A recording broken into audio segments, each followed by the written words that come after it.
ओम शांति। आपका प्रश्न है, निश्चय बुद्धि सदा बेफिक्र निश्चिंत होगा, हर बात में विजय प्राप्त होने के नशे में निश्चित अनुभव हो करेगा। तो निश्चय, निश्चिंत और निश्चित यह हर समय अनुभव कराएगा, यह समझना है। उत्तर है, निश्चय बुद्धि ही सदा बेफिक्र रह सकते हैं। निश्चय बुद्धि का अर्थ है हमारी बुद्धि इतनी शुद्ध पवित्र हो जो हमें हर बात में मन बुद्धि को हिला ना सके। शुद्ध पवित्र बुद्धि बनाने के लिए चाहिए पॉजिटिव संकल्प, सातों चक्र के लेयर्स बदलना पड़े। तो इसके लिए पहली अवस्था जो मनन चिंतन की है, वो जितनी पक्की इतना फाउंडेशन पक्का, तब हम बीजरूप स्थिति तक पहुंच सकते हैं। योग की 4 अवस्था का टॉपिक हमने यूट्यूब पर भी रखा है, तीव्र पुरुषार्थ ग्रुप में भी आता है। इसमें मैंने समझाया है, 3 टॉपिक रखे हैं।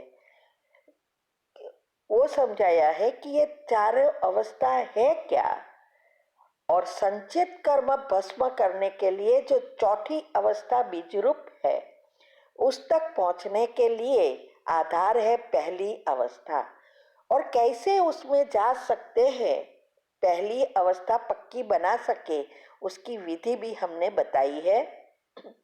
और बुद्धि को शुद्ध पवित्र बनाकर उच्च पद स्वर्ग में प्राप्त कैसे करें, इसके भी टॉपिक रखे हैं यूट्यूब पर, और तीव्र पुरुषार्थ ग्रुप में भी आता है। तो यूट्यूब चैनल का नाम है शिव शक्ति मेडिटेशन बीके कुसुम। फिर उसमें अगर आपको योग के बारे में चाहिए तो योग के टॉपिक में मिलेगा। तो जब आप सब्सक्राइब करेंगे, प्लेलिस्ट में जाएंगे, तो ये ग्रुप वाइज सब मिलेगा, और स्पेशल टॉपिक में दूसरे सब टॉपिक मिलेंगे। सारे राज यूट्यूब पर रखे हैं, जो परमात्मा की एक बात को साइंटिफिक रीति से, कुंडलिनी चक्र की रीति से समझाकर रखे हैं। तो अगर आप निश्चय बुद्धि बनना चाहते हो और निश्चित रहना चाहते हो, या विजयंती बनना चाहते हो, तो ये सब बातों को अच्छी रीति सुनकर समझना है। और हमने टॉपिक भी लिखे हैं जो तीव्र पुरुषार्थ ग्रुप में आता है, वो भी पढ़ना पड़ेगा। फिर समझो, इसमें से पॉइंट निकालो, उसका चिंतन करो, बुद्धि को घिसेंगे तो बुद्धि धीरे धीरे शुद्ध पवित्र बनेगी। तब हमें सारी बातों का राज समझ में आएगा, ऑटोमेटिक निश्चय बढ़ेगा। और जब निश्चय बढ़ता है तो हम हर बात में निश्चित हो जाते हैं, क्योंकि हमें पता है कि स्वयं परमात्मा की शक्ति हमारे साथ है, और जिसके साथ परमात्मा है उसे दुनिया की कोई चीज हिला नहीं सकती। कितना भी कड़ा पेपर आ जाए, फिर भी उसका निश्चय हिलेगा नहीं, क्योंकि उसको पूरा निश्चय होने के कारण वो हमेशा निश्चिंत है, कोई फिक्र नहीं होती है। और उसको ये भी पता है कि ड्रामा में ये पाठ भी निश्चित है, ये 3 शब्द अलग है। तो इसकी ही निशानी हनुमान जी के लिए बताई है। वैसे भी हमने कहा था कि हनुमान जी और गणपति, ये दोनों यादगार, ये पुरुषार्थी आत्माओं की ही है, जो परमात्मा के बच्चे बनते हैं और फिर तीव्र पुरुषार्थ करते हैं, उसकी ही यादगार ये दोनों देवी देवता बताते हैं। तो जब हनुमान जी रावण राज्य में जाते हैं और उसको रावण को ललकारते हैं और कहते हैं ये मेरा पाँव मैं रखता हूँ, अगर मेरा पाँव आप हिला सको तो सीता आपकी हो जाएगी, अगर नहीं हिला सके तो सीता हमारी हो जाएगी। तब उसको रावण इतना शक्तिशाली लेकिन हिला नहीं सका। लेकिन हनुमान जी के साथ जो भी साथी उसके थे वो सब टेंशन में आ गए और सोचा अगर पाँव हिल गया तो ये जब ये सारा ड्रामा पूरा हुआ तो हनुमान जी को पूछा कि ऐसी तो कोई शर्त मारता है, क्योंकि अगर पाँव हिल जाता तो सीता तो हमें दे देनी पड़ती ना। तब हनुमान जी बहुत अच्छा जवाब देते हैं, कहते हैं कि ये पाँव किसका है? राम का है। ये सीता किसकी है? राम की है। तो ध्यान किसको रखना है? राम को रखना है। मुझे क्यों चिंता करनी है? जिसकी जो चीज है वो चिंता करे और वो संभाले। इसका अर्थ दुनिया में सबने इस कहानी समझी है, लेकिन उसका अर्थ कोई नहीं समझता। उसका अर्थ एक ही है कि जब हमें राम माना परमात्मा के ऊपर पूरा विश्वास हो जाता है, निश्चय हो जाता है, तो वो सदा निश्चिंत होकर रहता है, क्योंकि उसको पता है कि मैं आत्मा एक इंस्ट्रूमेंट हूँ, मेरे साथ परमात्म शक्ति है और अगर मुझे हमें सब कुछ उसके हवाले अगर हमने कर दिया है तो ध्यान वो रखेगा, हम नहीं। तब उसको कोई बात की चिंता न होने के कारण नेगेटिव बातें नहीं चलेगी। अगर नेगेटिव नहीं चलेगा तो जो भी समस्या आई है वो छोटी हो जाएगी, बड़ी नहीं होगी। और साथ साथ परमात्म याद से वो जो भी समस्या आई है वो संचित कर्म भस्म हो जाएंगे। इससे सदा विजय ही अनुभव कर सकते हैं। ये सारा खेल संकल्प का है। तो ये हर समय छोटे छोटे पेपर से लेकर बड़ी बड़ी समस्या का पेपर आए, हर समय उसको विजय का अनुभव होगा। अगर नहीं होता तो समझो कहाँ ना कहाँ लीकेज है, निश्चय में कमी है। ठीक है। ओम शांति। आपका प्रश्न है, मेरे युगल मेरे से सिर्फ रात को ही बात करते हैं, ते उठाते हैं और एक ही सब्जेक्ट पर बात करते हैं, दिन भर एक शब्द भी नहीं बोलते, रात को नेगेटिव ही बोलते हैं। और मुझे भी लगता है कि कुछ तो और भी बोलना चाहिए, इसीलिए रात को मैं सुनती हूँ तो वही बातें रहती है। सुबह उठती हूँ तो वही बातें याद आती है। इसके लिए क्या करना चाहिए? उत्तर है, पहले तो ये चेक करो कि आपके युगल दिन को क्यों नहीं बोलते और जो नेगेटिव बात करते हैं रात को वो क्या करते हैं। दूसरा यह है कि ये जो रात को आपकी उससे कुछ सुनने की चाहत है वो छोड़ दो, क्योंकि रात को 10 से 5 बजे तक हमारी जो निंद्रा है उसमें डेल्टा स्टेज में जाने का समय यही है। इसीलिए हमने दिनचर्या में भी कहा है कि जल्दी सो जाओ, जल्दी उठो, क्योंकि जल्दी सोने से ही हम डेल्टा निंद्रा में जा सकते हैं और उसमें जो केमिकल उत्पन्न होता है वो केमिकल ही हमारे जीवन और शरीर का आधार है। वो केमिकल दुनिया में कोई भी चीज से नहीं मिलता, सिर्फ मिलता है परमात्म शक्तियों से। उसकी जो, इसको कॉस्मिक पावर भी कहते हैं, इसको करंट भी कहते हैं, जो भी है वो उससे मिलता है जिससे हमारा जीवन चलता है और आत्मा में शक्ति बढ़ती है। और वो टाइम अगर आप बिगाड़ रहे हो तो आपकी तो सेहत भी बिगड़ेगी, आपका biological clock, sleep cycle, neuron, DNA सब डिस्टर्ब हो जाएगा और बीमारी का घर भी हो सकता है, प्रॉब्लम भी बढ़ सकते हैं और आगे चलकर रात को नींद आने का बड़ा प्रॉब्लम हो जाएगा तो आप कहाँ के भी नहीं रहेंगे। दोनों को नुकसान है। इसके लिए अगर आपको और बातें समझनी है डिटेल में कि ये सब चीज़ें क्या है, तो हेल्थ एंड माइंड के टॉपिक में हमने डिटेल में समझाया है कि आज जो भी बीमारियां, प्रॉब्लम बढ़ रहे हैं उसका कारण ये स्लीप साइकिल में डेल्टा निंद्रा का जो चक्र है वो चक्र अपसेट हो जाया गया है, क्योंकि नेगेटिव चिंतन से।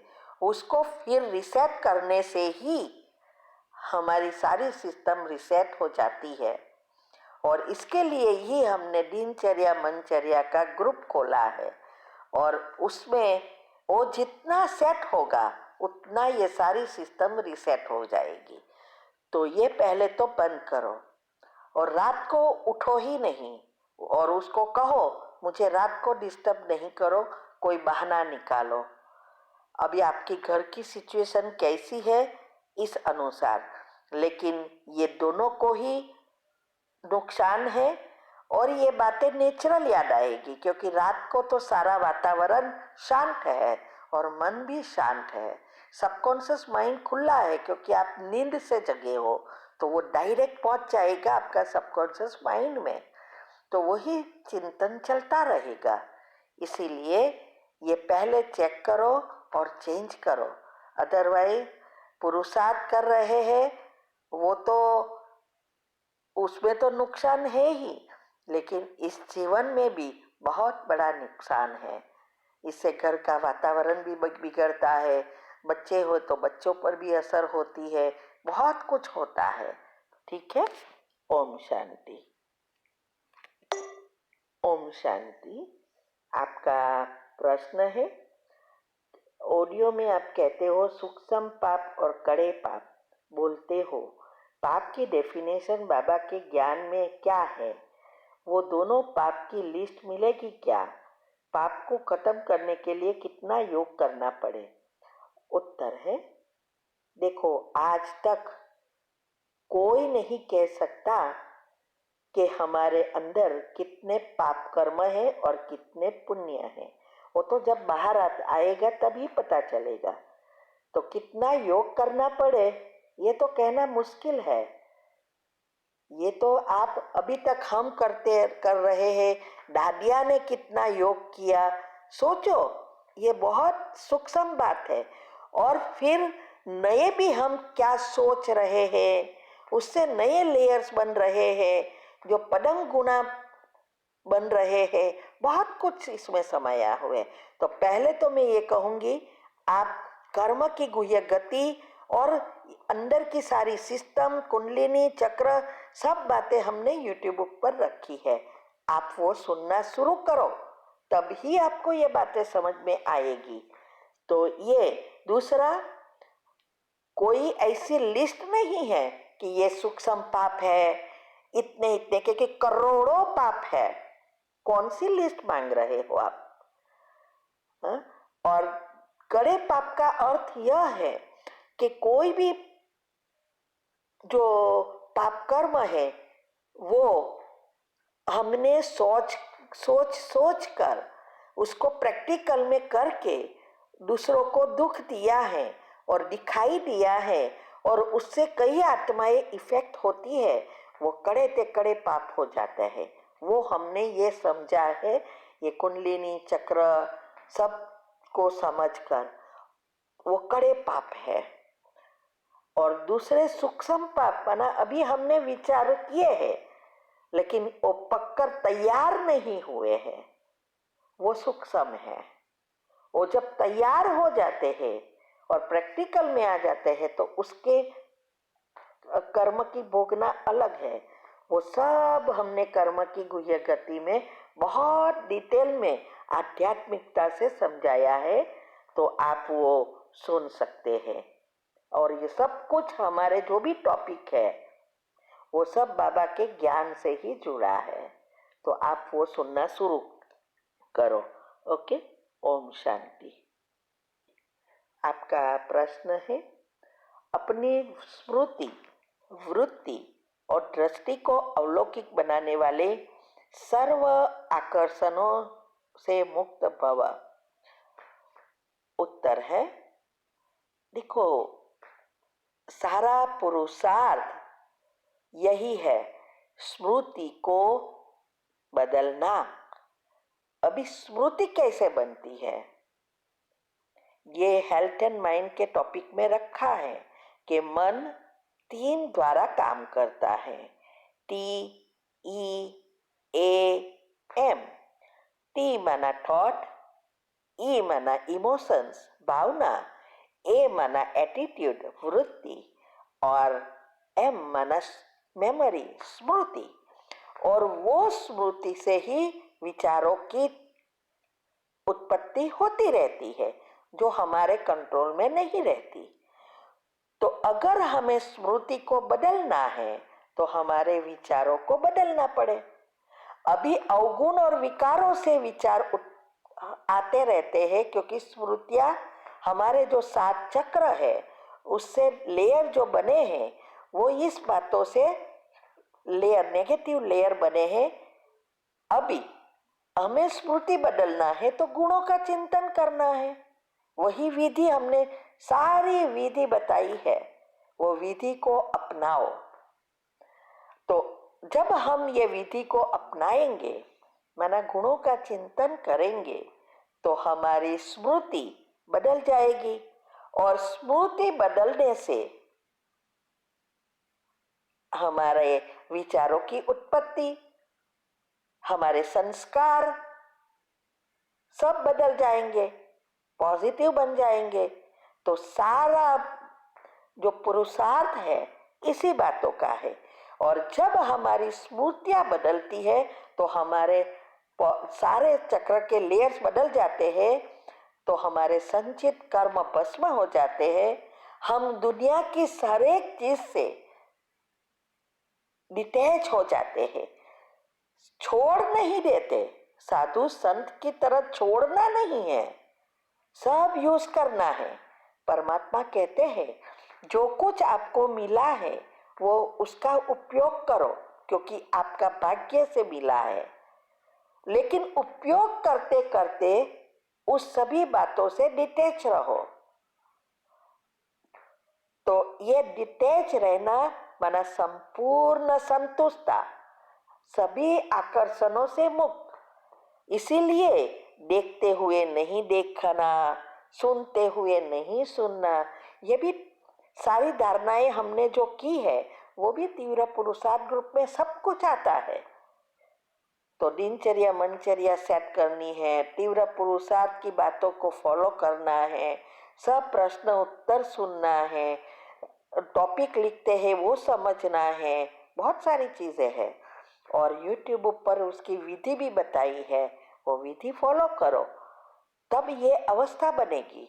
और जिसकी संपूर्ण संतुष्टता की अवस्था बनती है वही आत्मा पहले जन्म में आने के लायक बनती है, और उसकी ही अंतमति सो गति होगी।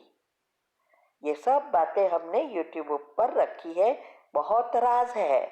सब कुछ छोड़ के इस बातों में लग जाओ, दूसरे सब टॉपिक अभी सुनना बंद करो, सिर्फ YouTube पर रखे राज को सुनना शुरू करो। हमारी चैनल का नाम तो हमने पहले ही अगले प्रश्न में दे दिया है, ठीक है। ओम शांति।